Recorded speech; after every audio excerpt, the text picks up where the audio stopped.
kan, maka siratal ladzina an'amta 'alaihim ghairil maghdubi 'alaihim waladdallin, itu satu ayat. Itu. Tapi kalau tidak bismillah tidak dimasukkan, tidak dijadikan ayat Al-Qur'an, jumlahnya tetap 7. Maka ya yang siratal ladzina an'amta 'alaihim itu satu ayat.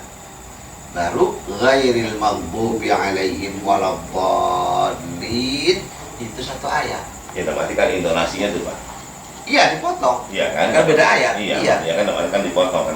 Dipotong. Iya. Maksudnya kan karena kita dengan biasa pakai bismillah, tetap kan harus gitu kan? Iya, ada jeda.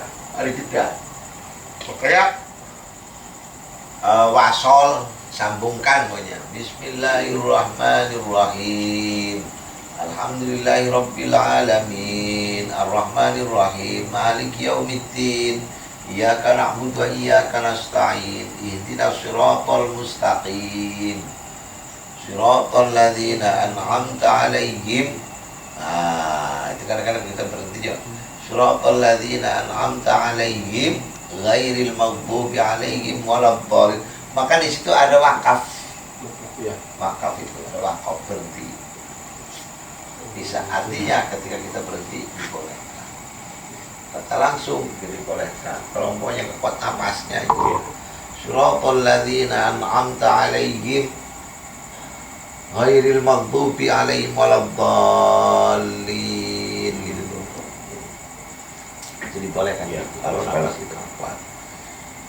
Tapi kalau umpamanya bismillah itu ada, bismillah itu tidak termasuk dalam ayat, maka jangan disambung bacanya itu. Jangan sampai Bismillahirrahmanirrahim Alhamdulillahirabbil alamin. Nggak boleh. Boleh itu, ya kan? Udah mungkin ya. Share mungkin ya bismillahnya. Bismillahnya ada bismillah share ya. Sampai bahkan yang apa namanya? Yang mengatakan bismillah itu sebagian daripada ayat ya. Dalam kitab apa itu dijelaskan, ada yang membacanya tidak jelas, kedengaran, tidak jahar. Tidak Bismillahirrahmanirrahim, Alhamdulillahirabbil alamin. Ada yang begitu, ada yang begini. Hanya dalam hatinya saja baca bismillah. Alhamdulillahirabbil alamin. Nah, kadang-kadang ada begitu. Apa boleh? Boleh saja, boleh. Kita lihat lingkungan aja, lingkungan kondisionalnya, supaya jangan sampai menimbulkan fitnah. Gitu. Itu baik. Kadang-kadang ada gini tuh, ya ini mah. Ya sering enggak, cuma kadang-kadang kita juga kadang suka ngeliat dan emang istilah bukan ngeliat lagi, emang dia sebagai imam, pas dia mau takbir ya, ditakbir aja dia. Tapi kan Allah gitu kan, akbarnya nih kadang-kadang di barnya itu yang kadang suka ngilang tuh Pak. Paling riskan banget itu yang pas di ini, misalkan habis dari ruku itu kan, kebanyakan kan kadang-kadang barnya itu kan kadang-kadang dia nggak pernah kedengaran gitu loh Pak. Karena posisi kita tuh kadang-kadang masih, nah itu kan itu hukumnya gimana itu Pak? Nah, satu begini dalam sholat berjamaah kan, ya, dalam sholat berjamaah itu kan ada ketentuan, ada syarat-syarat bagi imam ya. Satu, imam itu secara keilmuan, ilmunya cukup, bacaannya fasih, benar, baik, sempurna. Gitu, kalau bisa sempurna. Itu. Yang kedua akhlak, juga akhlaknya. Gitu. Terus selain akhlak juga seorang imam itu harus jadi panutan, gak gegabah ngomongnya itu, ya kan? Tidak gegabah ngomongnya, tidak gegabah dalam arti kata asal ngecap aja, sehingga menimbulkan satu kesalahpahaman, menimbulkan permusuhan. Yang itu dalam arti kan menimbulkan keresahannya gitu Pak. Iya. Keresahannya itu gimana? Apanya? Ya maksudnya kan gitu kata-kata Allahu akbarnya kan begitu kan. Iya. Nah kita kan sebagai makmum nih. Iya. Anggap dalam arti kan nggak boleh kan mendahului atau membarengi imam itu kan dengan itu kan seperti itu. Jadi Aturan makanya PRW. imam itu, Pak, imam itu kalau persyaratannya dipersyaratkan harus Komunikatif. jelas, Telepon Iya. harus jelas tuh. Nah, Gimana, ketika Bik, tidak nih? jelas nih, biasanya di belakang imam itu ada orang, ada orang yang menguatkan, membantu suara dia, Gitu. yang pakai mic tuh, gitu kan? Pas imam Allahu Akbar. Nah, makmumnya di belakang ini atau Bilal, dia mau melengkingkan suaranya. Meninggiin gitu. Allahu Akbar, iya meninggikan. Karena khawatir apa yang dianugerahkan oleh imam itu tidak terdengar oleh yang lain. Assalamualaikum. Waalaikumsalam warahmatullahi Kadang-kadang kan gitu Pak. Maksudnya kan hukumnya itu nih, maksudnya hukumnya untuk sholatnya itu sendiri kan Iya. gitu kan Pak. Iya, makanya ketika bacaannya tidak jelas akan berpengaruh kepada sah Sah tidaknya sholat itu sholat. kan gitu. Makanya seorang imam itu kriterianya itu harus dipenuhi dulu. Dipenuhi. Bukan yang lain ya. Ada juga yang suaranya nggak Ya kedengaran. kan kadang-kadang gini Pak, mana yang paling banget ini mah Uh-uh. pas kita di ruku lah, Iya. dari ruku ke ini Ya, kan, kita, iya. kan Allahu Akbar gitu kan, Iya. pas sampai Allahu Akbar gitu kan ya, ibadah itu kan nggak Iya. kedengeran gitu. Iya, makanya imam itu harus suaranya harus kedengaran, harus jelas. Itu. Cuman Allah, yang mana gitu kan, bingung juga kan kita kan. Iya. Masukkan kita sebagai makmum itu kan pasti kan gitu Pak ya, Iya. ngikutin imam itu kan di mana udah Allahu Akbar mungkin imam udah ada di sini. Iya. Posisi kita kan makmum kan tinggal ngikutin kan. Iya. Allah, kan begitu kan? Makanya tadi imam itu harus suaranya harus kedengaran oleh si makmum nih. Dan berarti itu kesahan sholatnya itu gimana tuh Pak? Yang tadi saya bilang kalau dengan seperti itu. Artinya kalau dia itu tidak kedengaran bisa membatalkan jamaah. Makanya kan, Itu ya. Jadi ketika dia tidak dari syarat rukunnya itu tidak terpenuhi bisa membatalkan jamaah. Makanya imam itu bukan kemauan dirinya tetapi atas permintaan jamaah. Kan itu sulitnya kena bermasyarakat itu kan. Untuk arahan mendukung tentang agama ini sangat penting sekali. Yang pertama, saya pernah mendengar tausiah dari Ustadz bahwasanya ketika kita melaksanakan ibadah sholat dengan membaca Fatihah itu kita seperti berdialog dengan Allah. Ya. Salah satunya ketika kita membaca Alhamdulillahirrahmanirrahim, Ar-Rahmanirrahim, Maliki Yaumiddin, Iya. Iyyaka na'budu wa iyyaka nasta'in. Iya. Bahwasanya Iyyaka na'budu, kepadamu lah kami berserah, wa iyyaka na'budu wa iyyaka nasta'in, dan kepadamu lah kami minta pertolongan. Iya. Dikatakan di situ bahwasanya apa yang kita sedang dihadapkan kepada suatu masalah, apa yang dapat kita menjadi hajat kita, di situ kita mengungkapkan itu yang saya belum pahami. Katanya ada salah satu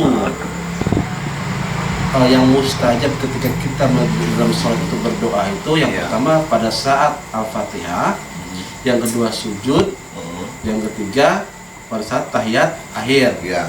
Nah, pada saat kita baca Iyyaka na'budu wa iyyaka nasta'in, Allah akan mendengar apa yang kau minta, akan dikabulkan pada saat seketika itu. Ya, saya pengen tahu rahasia dengan cara berdoa di situ seperti apa, Ustaz? Jadi ada yang mendefinisikan sholat itu adalah doa. Doa itu permintaan atau pengaduan atau permohonan. Doa, sholat itu ya. orang yang membaca Quran itu juga doa, melakukan komunikasi.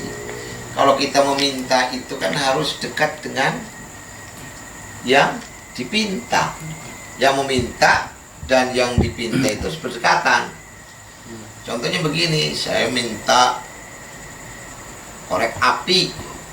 Kan satu minta korek api itu pada yang memiliki korek api. Saya minta gula, tentunya pada orang yang punya gula. Itu. Minta uang, tentunya pada orang yang punya uang. Jangan minta uang pada orang yang tidak punya uang. Minta air pada orang yang tidak punya air. Itu salah. Itu. Jadi harus dekat tuh. Pertama kita harus tahu bahwa dia itu punya apa yang akan kita minta. Yang kedua kita harus dekat, harus mendekat. Mendekat tentunya kita juga harus kenal. Harus kenal, harus dekat, harus akrab. Ya kan? Harus kenal, harus dekat, harus akrab. Gitu. Supaya apa? Permintaan kita itu dikabulkan, dikasih. Bagaimana kita akan dikasih? Oh, dia nggak punya. Bagaimana kita akan diberi sesuai dengan permintaan kita? Oh, dia itu kita nggak kenal dia juga kenal kita. Kan malu. Itu. Bagaimana kita akan diterima oleh dia? Oh, kita nggak dekat ya. Nggak dekat. Itu dekat. Jadi makanya kalau kita ingin dikabulkan permintaan kita pada Allah Subhanahu wa taala, kita minta apa supaya Allah itu mengabulkan itu. Maka kita harus dekat. Nah, dekatnya pada Allah itu kan taat, patuh, melaksanakan perintahnya, menjauhi larangannya. Salah satunya ketika kita melaksanakan ibadah sholat. Makanya surat Fatihah itu dikatakan tadi itu isinya beberapa macam hal. Yang pertama usul, masalah terkait dengan masalah ilmu ketauhidan. Yang kedua terkait dengan masalah furu, maisha, kehidupan, kebutuhan hidup, aktivitas hidup. Itu. Maka ketika kita membaca Bismillahirrahmanirrahim, kan kita menyebut asma Allah yang maha pengasih, maha penyayang. Alhamdulillahirabbil alamin. Kita muji. Itu, muji Allah. Ar-Rahmanir-Rahim, kita muji. Maliki Yaumiddin, kita muji dan meyakini. Kemudian kita iyyaka na'budu wa iyyaka nasta'in, kita mengabdi. Iyyaka na'budu dulu, mengabdi dulu. Baru wa iyyaka nasta'in, minta pertolongan. Maka bacaan-bacaan yang akan kita lakukan, kita baca itu Quran. Nah, Quran ini semua apa yang kita butuhkan, apa yang dikatakan, diucapkan oleh Al-Quran ini adalah merupakan kebutuhan yang kita butuhkan. Manakala kita sering baca Al-Quran, secara otomatis kita akan terpenuhi kebutuhan kita itu. Ketika kita jarang membaca Al-Quran, ya otomatis kebutuhan kita juga tidak akan terpenuhi sepenuhnya. Ketika kita tidak melakukan ibadah sholat, kebutuhan hidup tidak akan terpenuhi. Karena dalam ibadah sholat itu adalah kita menyerahkan diri, kita minta ampun kepada Allah, memuji Allah, kemudian meminta kepada Allah. Rabbighfirli, ya kan? Terus warhamni, terus wajburni, warzukni, tuh, ya kan? Warzukni, minta rizki. Wa'afin, minta diampuni. Ya, permintaan. Ya, gimana kita akan dikasih? Sholat berhilang, gak pernah sholat. Bagaimana kita akan mendapatkan ketenangan, kenyamanan hidup? Baca Quran juga nggak pernah, muji Allah nggak pernah, dekat juga enggak. Itu. Ya, makanya ada hadis, ada kaul yang mengatakan man aroda ayatakallama Allah falyaqra'il Qur'an. Barang siapa yang ingin berkata-kata, ngobrol, komunikasi dengan Allah, maka bacalah Al-Quran. Jadi penting Quran itu. Kalau baca Quran gimana ya? Itu barangkali sekedar ini ya. Jadi benar bahwa sholat itu doa dan permintaan, permohonan. Itu. Dan nanti kita akan bahas nanti dalam pertemuan yang akan datang barangkali Bismillahirrahmanirrahim, masuk ke dalam Bismillah nanti.